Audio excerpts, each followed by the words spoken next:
Seja muito bem-vindo, estamos iniciando o nosso vídeo semanal aqui no nosso canal do YouTube. Eu sou Fábio Figueiredo, Vlad, como o pessoal me conhece na internet, estou no mercado desde 2006, já fui assessor de investimento, já fui analista, hoje sou focado absolutamente nas minhas operações e em compartilhar conhecimento com os meus alunos. Para conhecer um pouco mais dos meus treinamentos, link aqui embaixo do meu site, você tem a lista de espera dos treinamentos Premium, Long and Short, Swing Trade, opções e se você quiser já se inscrever em algum treinamento meu, tem o CTC, que é um plano de assinatura bem bacana. Muito bem, esta semana a gente teve uma semana volátil nos mercados e a gente vai acompanhar aqui o movimento do Ibovespa, do índice, do dólar, do juro, mercado americano e também olhar as criptomoedas. Não deixe de se inscrever no canal e dar like no vídeo. Combinado? Eu então compartilho a minha tela para que a gente possa iniciar a nossa interpretação dos movimentos do mercado. Muito bem, então vai ao racha, né? Por que eu digo isso, pessoal? Primeiramente, vamos avaliar como é que o Ibovespa tem se comportado, dado o movimento que ele apresenta usualmente, tipicamente em outubro. E a gente tem o movimento deste mês em nada alinhado com a sazonalidade de outubro, seja comparando a sazonalidade dos últimos 30 anos, né? Se a gente vai desde 94 para cá, quanto dos últimos 10 anos, certo? Ou seja, usualmente outubro costuma ser de alta até o 10º pregão, depois corrigir até aproximadamente o final do mês, para aí sim montar aí algum movimento de recuperação. Este ano a gente não está tendo esse movimento. O mercado até começou em alta os 2 primeiros dias, mas vem caindo aí ao longo dos dias de outubro. Eu fico de olho aqui apenas no dia 25, né? Porque é onde está o principal fundo esperado para o mês de outubro. Vocês já falei agosto, falei sem querer, tá? Mas até então nada, né? Não está absolutamente nada alinhado aí com o que normalmente outubro tende a nos apresentar. Ou seja, a gente não dá tanto peso para esse ciclo. No entanto, mais uma vez, acompanhem e anotem aí o dia 25/10, que é sexta-feira que vem, tá? Que é a próxima sexta-feira. E por que eu digo para vocês anotarem? Porque nós temos aqui o ciclo presidencial também, ó. Olha aqui, ó.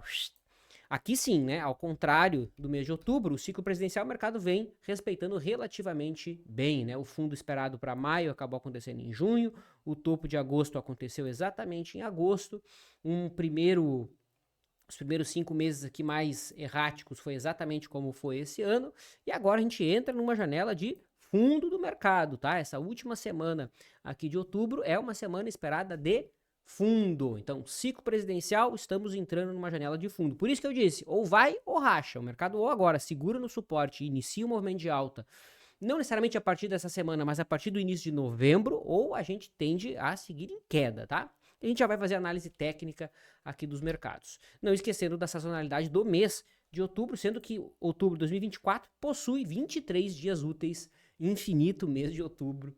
Assim como foi julho, se eu não me engano, também teve 23 dias úteis. Perfeito? Aqui eu quero trazer já uma informação interessante, né, que mostra o sentimento de mercado. Na linha vermelha nós temos o percentual de ações do Ibovespa que estão abaixo da sua média móvel de 20 dias e, obviamente, acima o Ibov. Semana passada nós tínhamos 78% das ações do Ibovespa com a sua média móvel de 20 virada para baixo, né, com os preços abaixo da média, ou seja, com as ações em tendência de baixa. Esta semana já diminuiu. Ou seja, já temos menos ações abaixo da sua média móvel de 20 dias. Isso não deixa de ser um sinal de que o mercado está perdendo força baixista. Reitero, não há nenhum sinal comprador, a gente vai analisar o movimento do Ibovespa do mercado brasileiro a partir de agora, né? Então aqui a gente tem o gráfico diário do nosso Ibov, mentira, que é o gráfico semanal, né? Então percebam, gráfico semanal, tivemos uma leve alta de 0,39, o mercado acabou deixando uma inside bar, um candle de dúvida aqui, né? No gráfico semanal, o mercado está ainda em tendência de alta, importantíssimo colocar isso, os preços estão acima da média móvel de 20 semanas e a média móvel de 50 semanas também, ambas apontam para cima, certo? Ou seja, ainda a tendência é de alta no gráfico semanal, a tendência secundária ainda é de alta, né? Nós temos sim o mercado em cima de uma zona de suporte muito importante, que é aqui, ó, essa antiga zona de resistência dos 129 mil pontos, o mercado chegou ali, né? Não tocou exatamente aqui no gap oculto que existia em 128.800, Tá? E ali bate a média móvel de 20. Então, esta região aqui, pessoal, entre 129 e 128 é uma região muito forte. O que seria perfeito semana que vem? O mercado ir lá, deixar uma sombra inferior, né? Todo mundo achando que o mundo vai acabar, aquela coisa, apocalipse. E aí o mercado faz fundo. Esse seria o cenário perfeito para a gente observar no nosso Ibov, né? No gráfico diário, vamos até colocar aqui, ó, esse aqui é o gráfico diário, tá? Vou ensinar a vocês uma coisa. Vocês podem colocar aqui a média, quer ver, ó? Coloquem a média móvel. Não sei se vocês conhecem esse truque. Ó, a média móvel de 20. Aí você clica 2 vezes na média e você vem aqui, ó, utilizar tempo personalizado e você seleciona aqui 20 semanas. E aí você tem a média móvel de 20 semanas aparecendo no seu gráfico diário, ó. Então aqui, ó, é exatamente onde está a média móvel do gráfico semanal, tá? Então, ali, ó, 129.100 e poucos, que é justamente aonde está toda essa região de suporte que nós havíamos previamente traçado, ó. Tá? Então o mercado está numa região de suporte, tá? Tem até aqui, ó, 128.800. Aqui no gráfico diário o gap oculto vai até um pouco mais, volta lá. Vai até um pouco mais, né? Até 127.500, como eu disse, não me espantaria o mercado ir lá dar uma catucada para baixo aqui, tirar todo mundo do trade para daí sim andar, coisa que normalmente o mercado costuma fazer. Certo? Além disso, começa, para quem gosta aí de figuras complexas, o Ibov começa aqui a possível interpretação de uma cunha, né? Ou seja, os fundos ainda são mais baixos, mas as pernas de queda estão ficando menores, né? Quer ver, ó? Então aqui nós tivemos esta perna de queda, vamos deixar ela aqui separada, e aí tivemos esta perna de queda aqui. Olha só, ela diminuiu a inclinação, percebe que ela está menos inclinada para baixo, né? E supondo que o mercado faça mais uma perna de baixa até aqui, por exemplo. Olha aqui, ó, isso. Aqui não mudou tanto, né? Mas em relação à primeira, a gente teve, o mercado começa a perder a inclinação da sua perna de baixa. Isso nada mais é do que uma cunha. É literalmente isso, é uma cunha, tá? E aqui está a tal da cunha. Curiosamente, foi a mesma coisa que aconteceu no passado, né? Olha o que aconteceu aqui no passado em outubro, ó. Foi mais ou menos a mesma coisa. Eu lembro muito bem porque eu estava na Alemanha exatamente esse período, não sei se os amigos aí lembram, né? Fiquei 45 dias lá estudando alemão, foi muito bacana. E eu lembro eu estava olhando o mercado muito pouco, né? E o mercado fez exatamente o fundo bem aqui, ó, bem no finalzinho de outubro, né? E eu lembro que aqui teve uma notícia do Haddad, sei lá o que falou, né? Uma groselha lá, e todo mundo ultra baixista, achando que o mundo ia acabar. O mercado foi lá, fez fundo e disparou 20% para cima, tá? Então não me espanta ver um movimento nesse sentido acontecendo aí no Ibovespa. No entanto, alerto, não há nenhum sinal até o momento, tá, pessoal? Nenhum sinal. Aqui no IFR a gente tem em cima de uma mini divergência de alta, tá? Uma divergência fraca, né, que tem que usar quase a criatividade para ver ela aqui. E nós também já temos aqui o que nós denominamos mentira. Não temos ainda, né? Então vale a pena monitorar esta linha aqui. O que é essa linha? Essa aqui é a linha de tendência de baixa no indicador, que corresponde a essa linha de tendência de baixa no preço, né? Se o indicador rompe antes, a gente tem um padrão chamado Advanced Break Up, que é o movimento de antecipação que o indicador costuma fazer em relação à linha de tendência do preço. Em outras palavras, o indicador tende a romper antes da sua linha de tendência comparado ao índice, tá? Mas como eu disse, o mercado está difícil, né? Especialmente nas últimas 2 semanas, para quem opera swing trade no gráfico diário, não está tão trivial, não está tão simples assim operar. Apresento aqui um indicador meu, né, que é o Vlad Waves. Não sei se os amigos tiveram acesso ou têm acesso através do CTC. O Vlad Waves chegou da compra, virar para compra aqui, né, no começo de outubro, cruzou para venda, cruzou para compra de novo e cruzou para venda de novo, né? Então no momento o indicador aqui ele tá neutro, tá zerado, não tem operação porque o último cruzamento foi para baixo, abaixo da média de longo prazo, né? Então isso aqui é uma denúncia uma forma de identificar como o mercado indefiniu aí nos últimos dias, tá? Então essa é a avaliação do Ibovespa. No gráfico diário a gente tem uma tendência de baixa fraca ainda. Vamos ver, média móvel de 50 virou para baixo. Então aqui no gráfico diário, pelo meu critério, mas assim, é por um cabelinho, foi 2 pontinhos aqui que a média móvel de 50 virou para baixo. Por esse critério, né, a gente já poderia dizer que o Ibov está dentro de uma tendência de baixa forte, tá? Forte porque aqui eu tenho já as 2 médias viradas para baixo. A média móvel de 50 virou na sexta-feira para baixo, tá? Mas monitoremos, dado esse contexto aqui de Cunha, dado a média móvel de 20 semanas, que está passando logo ali. Vamos colocar de novo a média móvel de 20 semanas para vocês não esquecerem dela. Ela é uma média absolutamente relevante. Como a gente está analisando tendência, a gente olha a média aritmética, tá? Vamos ver a exponencial, né, que ela estaria. Ó, a exponencial o mercado já está testando, né? Eu gosto de olhar a média aritmética quando eu quero analisar a tendência. Ela está passando bem por aqui, ó, bem onde é que estaria a linha de referência aqui da Cunha. Combinado? Então, Ibovespa analisado. O que você vai fazer agora? Você vai dar like no vídeo, vai se inscrever no canal e vai clicar aqui no link para adquirir o meu livro sobre ciclos e sazonalidade, a outra dimensão da bolsa, tá? Livro absolutamente útil para você consultar toda virada de mês, toda virada de semana e aprender um pouquinho sobre ciclos, para incorporar os ciclos nas suas estratégias operacionais. Ibovespa analisado, a gente pode ir para o dólar, que demonstrou força. Esse aqui é o gráfico semanal do dólar. O dólar essa semana subiu 1,58%, tá? O dólar volta, ainda na semana passada, né, voltou para cima da média móvel de 20 semanas e de 50 semanas, e essa semana o mercado confirmou, superando a máxima da semana passada. Não apenas isso, né, a gente tem o maior fechamento das últimas 8 semanas no dólar. Percebam, essa técnica que eu já ensinei para os meus alunos. Quando a gente tem uma barra forte, grande, de corpo grande, né? Se o mercado começa a entrar no campo dela, que o campo dela é esse, né?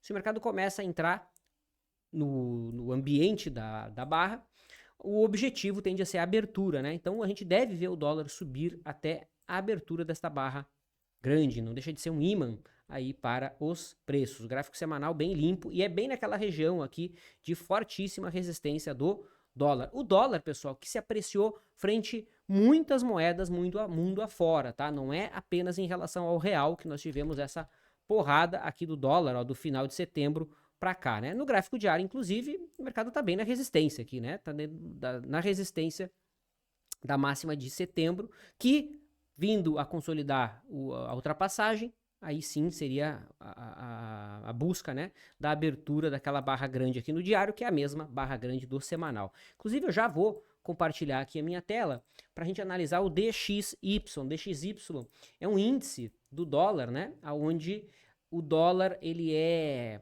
comparado a grandes moedas. É uma cesta de moedas, né, contra o dólar. Veja como o DXY subiu e subiu forte. Desde quando? Desde o final de setembro, começo de outubro. Tá vendo a porrada? Fundaço aqui, uma grande disparada do dólar aqui em relação ao euro, em relação ao franco suíço, em relação ao ien, né? Várias moedas aí que o dólar ganhou força, né? Se a gente compara exclusivamente o movimento do dólar em relação ao euro, né? Então aqui o euro-dólar, veja como o euro perdeu valor em relação ao dólar, ou seja, o dólar subiu, né, se valorizou em relação ao euro, tá? Aqui a gente tem esse par se aproximando de uma fortíssima região de suporte, né, que é o fundo anterior, que é a abertura desta barra grande aqui, né, certo? A gente pode observar também o dólar, o USD, JPY, que é em relação ao ien, tá? Mesma coisa, ó, depois do final aqui de setembro, começo de outubro, alta importante do dólar em relação ao ien. A gente também pode analisar o GBP contra o dólar. O que é o GBP? É a libra esterlina, né? A moeda da Inglaterra, né? Que olha só, desde o começo, final de setembro, começo de outubro, perdeu o valor em relação ao dólar, ou seja, o dólar se valorizou em relação à libra esterlina. Tá? Que globalmente é o pound, né? Globalmente falando. Inclusive, já faço aqui a divulgação, né? A gente tem parceria com a XTB, tá? Conheça a plataforma, eles usam uma plataforma bem legal para você analisar o mercado, que é a X-Station. Vou deixar o link aqui embaixo para você abrir uma conta demo lá, gratuita, para você começar a conhecer os mercados globais de maneira simulada. Não deixe de conferir, XTB é parceira do Vlad.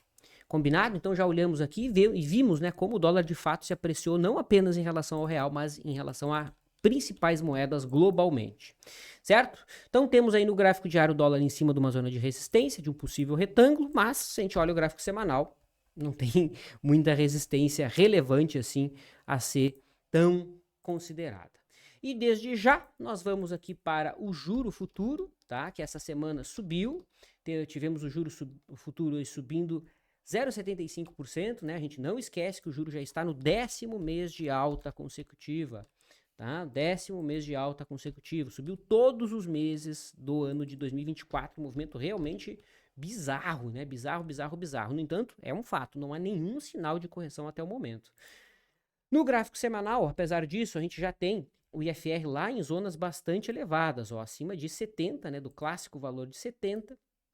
A gente sabe, né, que o valor isolado assim não significa muito. A gente já tinha, vamos colocar o DI 1 FUT, aí a gente puxa todos DIs, né? Aqui faz mais sentido a gente analisar, né? Opa, não é esse aqui não. Excluir. Exclusão de dados. Aí, ó, tá? Então aqui a gente pode colocar a nossa região de sobrecompra, perdão, do juro, né? Veja que em grandes movimentos de estresse, o IFR pode chegar até 90, tá? No entanto, o último topo aqui do IFR, aqui na região dos 75, que foi onde bateu aqui, né? Onde bateu final de junho. Vamos até deixar essa linha tracejada, né?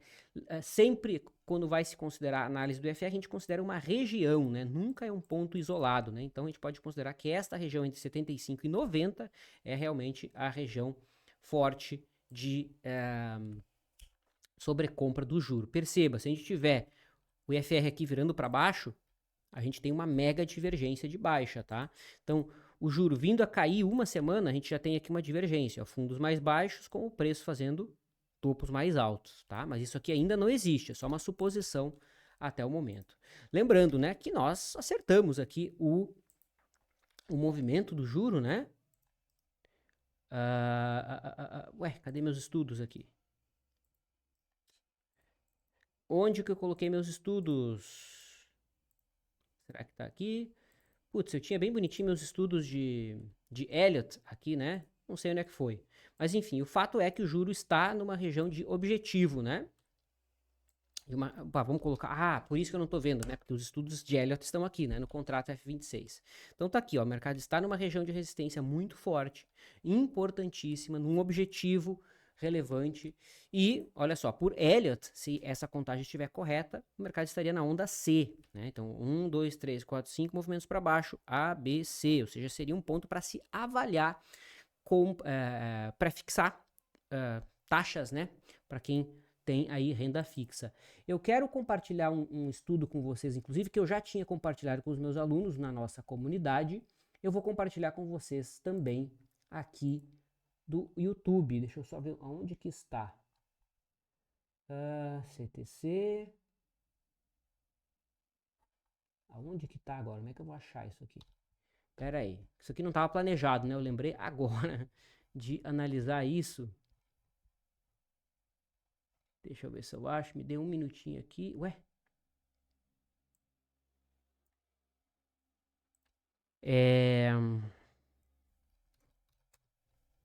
Achei, tá aqui, ó. Achei. Então deixa eu tirar um print para poder mostrar para vocês. Então esse estudo aqui foi feito pelo Clayton. Fica aqui então a referência, Clayton Silva, ele que produziu esse estudo.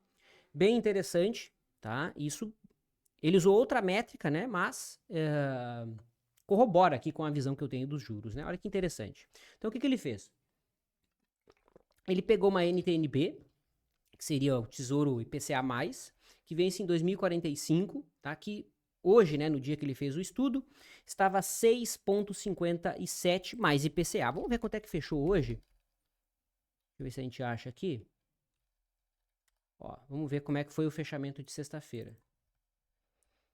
IPCA 2045. Aqui, ó. Fechou 6,56, tá? Então, no dia que ele fez o estudo, estava 6,57 ao ano, né? Ou seja, que é bem acima da média, que fica ali na região dos 6,5, tá? Ele considerou um IPCA de 4%, né? Porque aqui são duas variáveis, né? Eu tenho esse título aqui, 2045, se você comprar hoje, você tem 6,56% acima da inflação, né? Óbvio que a inflação real, eu entendo todas essas críticas, mas sim, é acima do IPCA aqui. Ele considerou um IPCA, para fazer o cálculo, de 4%, tá? De 4%, e ele fez a seguinte pergunta: o que acontece com esses títulos nos próximos 10 anos, caso a gente tenha essa taxa pré-fixada que hoje está 6,57 indo para 3, né? Vai que, de fato, essa minha contagem de Elliott aqui está correta, né? E agora, depois de 3 ondas corretivas, né, do famoso ABC, o mercado retoma aqui o 1, 2, 3, 4, 5 para baixo, né? Claro, agora é fim de mundo, é apocalipse, é sempre assim, quando o mercado está perto de virar, é sempre apocalipse. Mas sabe o que acontece? Acontece o seguinte: o título que hoje estaria lá 1.181, ele se valorizaria, com a taxa vindo a 3%, se valorizaria para... teria uma valorização de mais de 125% em 2 anos. Olha o tamanho do impacto de uma queda na taxa de juros dessa magnitude, né? E olha que interessante, no momento está aqui, né? A 6,57, está mais ou menos aqui. E olha que interessante, se a taxa de juros continuar a subir, ou seja, se essa parte pré for sair de 6,5 e for para 8, cara, o teu retorno tá aqui, ó, vai para menos 5%. Ou seja, você está arriscando aproximadamente, né?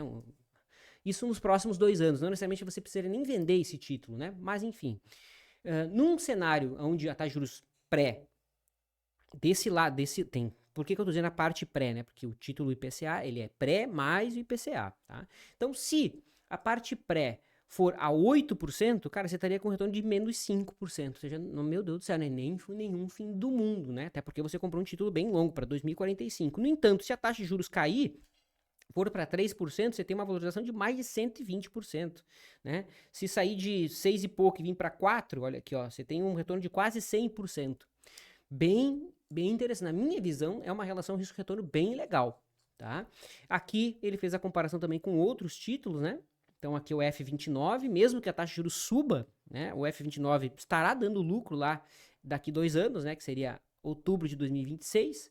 E se a taxa de juros vier a 3, esse título aqui se valoriza aproximadamente uns 30%, mais ou menos, né? E aqui 2035, que se valorizaria aproximadamente uns 60%, caso viesse para 3, né? Enfim, aí vocês podem fazer as devidas comparações. Fica aqui o crédito para o Cleiton Silva. Bem legal esse estudo, essas simulações aí que ele fez. Fechado? Então, vamos agora analisar, interpretar o movimento das criptomoedas, que a gente sempre dá uma olhada aqui no nosso canal todas as semanas. Eu vou tirar minha câmera, fica mais fácil. Então vamos começar aqui com as criptos que nós chamamos a atenção semana passada. Eu começo com a Binance Coin, né? Semana passada eu coloquei que se superasse a máxima da semana vigente, teríamos um sinal altista, né? E de fato, houve essa superação e aí um sinal bem altista para a Binance Coin, que abre espaço para buscar a sua máxima histórica. Esse aqui é o movimento esperado para a Binance Coin neste momento, tá?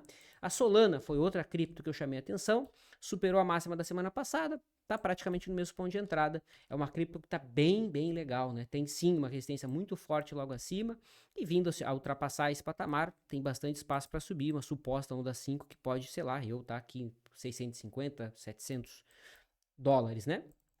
Então faz sentido aí monitorar, lembrando que agora tá 150 dólares, né? A próxima cripto que eu coloquei para chamei a atenção foi a Phantom, tá? Que também superou aqui o topinho anterior. Entradas devem ter stop abaixo dessa barra de dúvida, lá em 0,57. Tem as resistências aí logo acima para buscar. Então o movimento esperado é esse. A Tom Crystal, né, segue aí dentro de um suposto alargamento, mas diminuindo a volatilidade. Vejo como o mercado lateralizou. Não vejo muito aqui o que fazer, nada me interessa. O Bitcoin demonstrou bastante força, né? Essa semana subiu mais de 8%, superou a máxima da semana passada, assim como as criptos que eu acabei de colocar. Está abrindo espaço para buscar os 72 mil dólares, 70 mil dólares, tá? Que é a zona de resistência relevante. Olha só, está aqui na abertura dessa barra grande, né? Que é a resistência imediata do Bitcoin, beleza? A Ethereum, que das criptos era a menos interessante, acabou superando a máxima da semana anterior, mas ainda dentro de um contexto de baixa, né? As médias aí viradas para baixo das criptos, no momento é que eu acho menos interessante. Aqui nós temos a Cardano, também nada demais, semanal. Nada demais, né? Temos aí um candle de dúvida. Se a gente coloca as médias no semanal, as médias estão apontadas para baixo. Não é uma cripto que está interessante no momento. Aqui nós temos a Injective, que subiu essa semana, mas nada demais. Está aí lateral no limite. Faz sentido sim monitorar, mas não vejo nada a ser feito. Aqui nós temos a Avalanche, semanal. Chegou a superar a máxima semana passada, mas não vejo nada de tão interessante. Então, segue interessante para mim aqui a Binance Coin, superação da máxima da semana abrirá espaço para a continuidade da tendência de alta. A Solana vejo com bons olhos. A Phantom que já não ficou tão legal, mas está interessante sim. E o Bitcoin, que vindo a se livrar aqui dos 68.500 dólares, aí sim tem espaço para testar o topo histórico atual. Beleza? Este foi então o mercado de criptomoedas. A gente vai agora falar do mercado americano. Antes disso, você vai dar like no vídeo, você vai se inscrever no canal caso ainda não esteja inscrito e, obviamente, também vai adquirir o meu livro que está na descrição do vídeo. Fechou? Bora lá então, vamos começar aqui interpretando o movimento do S&P, né? Mercado americano que vem muito forte em 2024.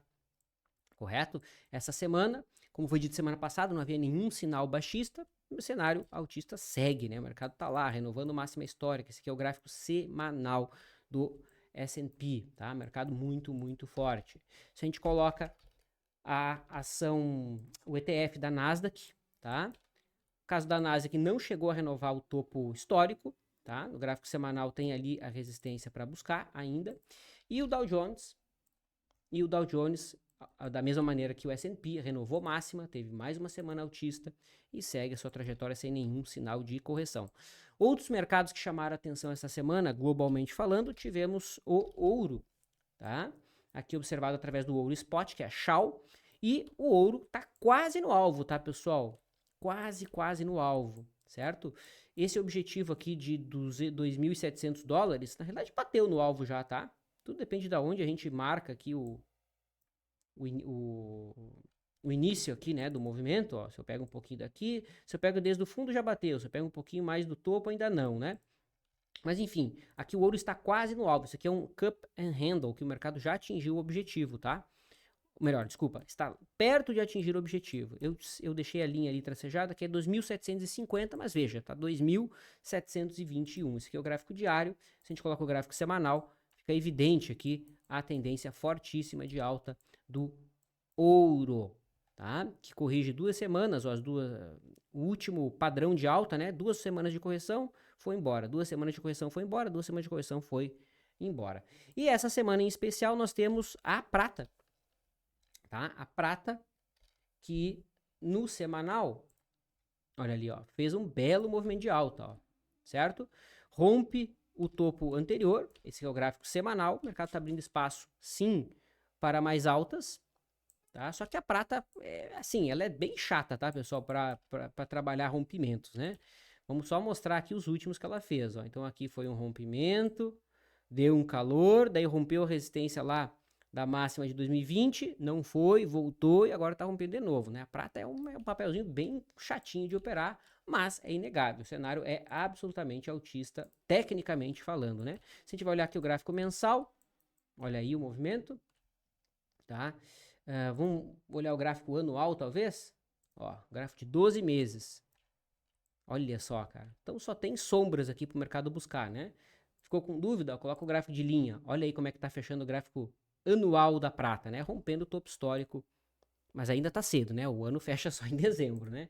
Ainda tá cedo pra gente fazer essa avaliação, mas por um prazo maior, até o momento, a prata vai ficando sim bastante altista. É o contexto para você, assim que houver correções, buscar as devidas entradas.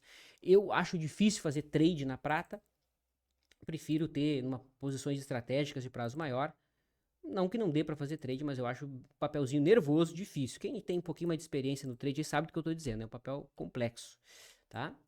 E para encerrar, eu quero analisar aqui um ativo que foi sugerido pelos meus alunos, que é a Small 11, tá? O mercado de Small Caps.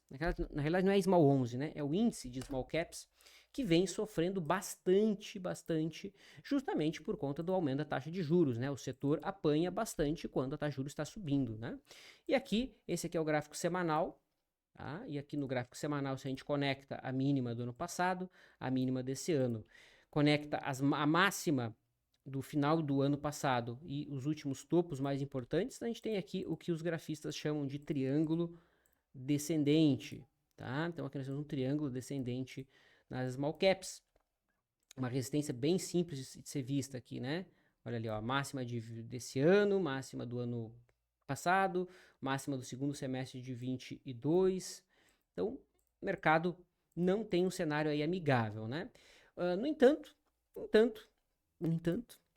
no limite, a gente tem o setor dentro de uma grande lateralização, tá? Então, aqui dentro de uma lateralização aí de prazo maior. Tem nada muito relevante aí a ser comentado, reiterando esse aqui é o gráfico semanal. O mais provável aqui seria um movimento desta ordem para as próximas semanas. A gente vai aqui para o gráfico diário, já temos uma tendência de baixa bem estabelecida, né? Médias móveis viradas para baixo, nenhum sinal de compra no momento. Todo sinal de compra aqui tenderá a reverberar muito pouco, né? Ou seja, acaba sendo uma compra muito rápida, né? Muito curtinha, o que se traduz num risco maior. Combinado? Então, esse foi o nosso vídeo semanal. É isso, a gente se fala na semana que vem. Boa semana a todos e é isso. Tchau, tchau.